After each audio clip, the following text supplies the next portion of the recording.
Before the coast became a graveyard of black glass and drowned towers, there was a city built to command the sky.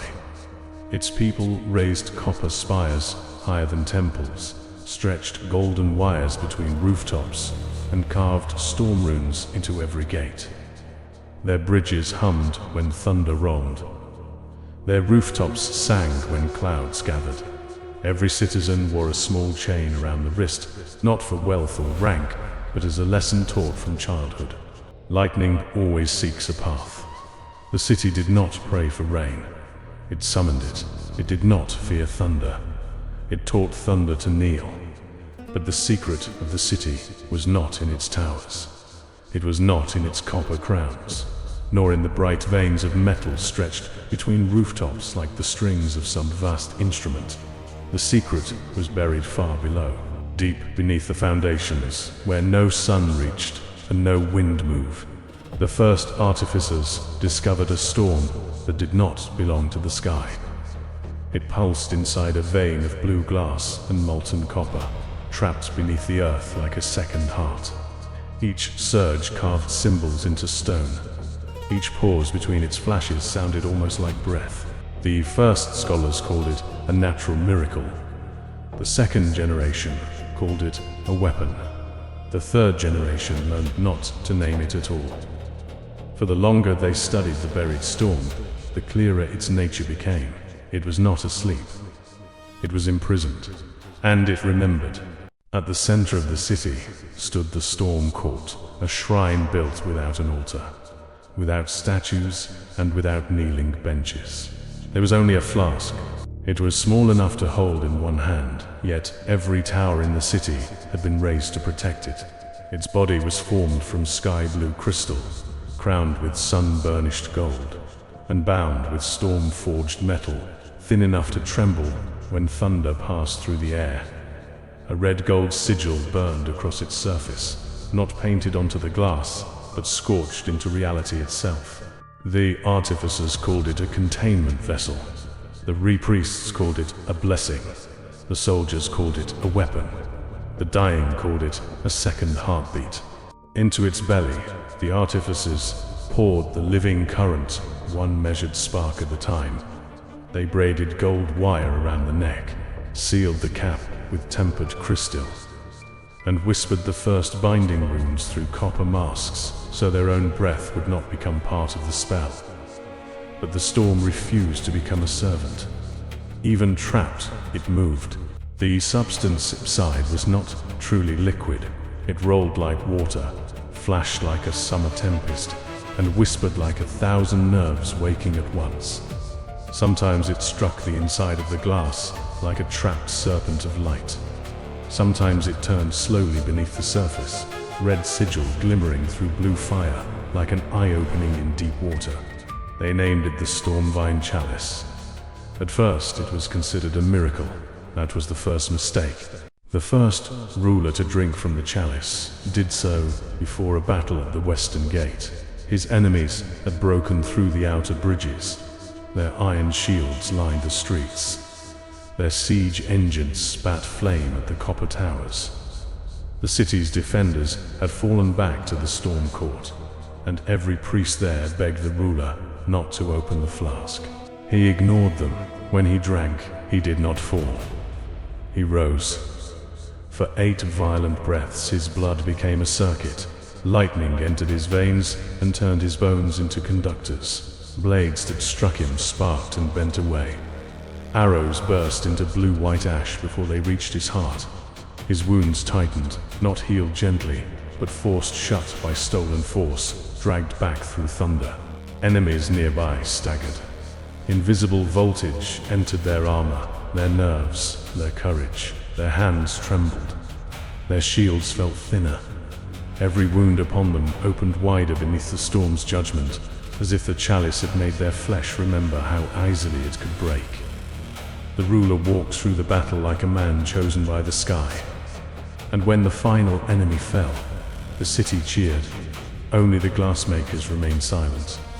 They had seen the truth. The ruler's protection had not come without exposure. The current that shielded him had also struck him from within. His muscles had locked between each movement. His teeth had flashed with static. His heart had beaten too loudly, too quickly, like a war drum beneath a thunderhead. The chalice had not spared him from the storm. It had made him worthy of being destroyed by it. The chalice never gave power freely. Every use demanded almost the entire storm stored within it. A single draught could empty the vessel nearly dry, as though the lightning spent more than it gave. It was useless to the cautious and dangerous to the prepared. It belonged only to those who had reached the final edge of need. When opened, the chalice did not merely release lightning, it remembered being chained. The air around its bearer fractured into blue-white veins. Weapons sparked, spells cracked open the air, armor trembled, nerves ignited. Enemies nearby became vulnerable beneath the spreading charge, their wounds easier to deepen, their defenses easier to pierce. But the same current always turned inward first. The drinker became both weapon and wound. Their blood became wire. Their bones became metal. Their breath became thunder trying to escape through flesh. For a few seconds, they could carry a storm powerful enough to decide a battlefield. Yet every blow against them became more dangerous. Every mistake rang louder through the body. Every heartbeat moved closer to rupture. And still, those who survived the first surge discovered the secret hidden in the current. Lightning spilled through, the bearer did not vanish. It returned. It bit into enemies, tore through wound paths, and dragged stolen vitality back into the hand that dared to hold the flask. The chalice did not heal softly. It did not mend with mercy. It pulled life back through violence, pain, and thunder, turning impact into breath. Many relics promised strength. The Stormvein Chalice promised something crueler. For one brief moment, you could become the storm's chosen vessel. What remained afterward was your concern. Over generations, different masters learned to wake different tempers inside the chalice. The first was a warrior who believed strength alone was too slow. When he drank, his physical force rewrote itself into living lightning. Every swing became a crackling discharge. Every impact carried thunder beneath the skin. Muscle turned to current before the blow landed, and even the heaviest armor rang like a bell under his strike. The second was a spellcaster who opened the chalice during a siege of rain and ash. She found that thunder could gather around her words. Every incantation sharpened. Every syllable carried hidden voltage. When she spoke, the air split blue-white before her hands moved. The third was a duelist who drank only before the first step of battle. His weapons spat, contained skyfire with every strike. Sparks clung to the edge of his blades like hungry stars. Those who crossed steel with him felt the storm enter their wrists before the cut even landed. The fourth was an executioner who cared nothing for spectacle. He learned to pierce resistance itself. Shields, charms, storm guards, copper wards, all failed beneath him. His lightning slipped through defenses like a needle through silk, finding the weakness between protection and flesh. The fifth was the rarest and most feared. A stormcaller discovered that shock could breed. One body trembling became two. Two became a ring. A ring became a battlefield of shared panic and spreading light. Entire crowds collapsed beneath chains of blue fire, each victim passing the storm onward like fear through a mob. The city celebrated these discoveries. The priests called them blessings, the soldiers called them advancements. The nobles called them proof that the sky had chosen them. But the glassmakers knew better. Each new temper made the chalice thirstier. It drank charges faster than any hand could refill them. It demanded battle, death, motion, impact. In peace, it grew dim and restless. In war, it brightened like a starving eye. The storm inside was learning the shape of living things. Then came the Lord of the Blue Crown. He was not the first ruler to drink from the chalice, but he was the first to believe the city had been too careful. Protection did not satisfy him. Victory did not satisfy him. He wanted transformation. He ordered the artificers to alter the chalice again and again. More copper in the binding, more gold around the throat, more runes burned into the glass, more living currents forced into the vessel's belly. When the priests warned him that the storm had begun to answer too quickly, he called it obedience. When soldiers collapsed after drinking from it, he called them unworthy. When the glassmakers showed him the cracks forming inside the blue crystal, he ordered their tongues sealed with wire so they could never spread fear among the court. The Lord believed the storm would choose him alone, so he prepared a final feast beneath the shrine. Every noble of the city was summoned, every general, every priest, every artificer still permitted to stand. The chalice was placed in the center of the storm court, brighter than it had ever been, filled with a blue-white pulse that made every copper spire in the city tremble. One by one, the nobles drank. Each believed the storm entered them as proof of favor. Each believed they were becoming something greater than human. Each was wrong. The storm did not choose one vessel. It chose every path. The sky answered at midnight. But lightning did not fall from above. It rose from below. It burst from the streets, from the wells, from the veins of soldiers, from the copper bones of the city itself. The towers became conductors. The bridges became nerves. The rooftops screamed with blue fire. Every chain around every citizen's wrist flashed white, and for one terrible instant, the whole city remembered the lesson it had taught its children.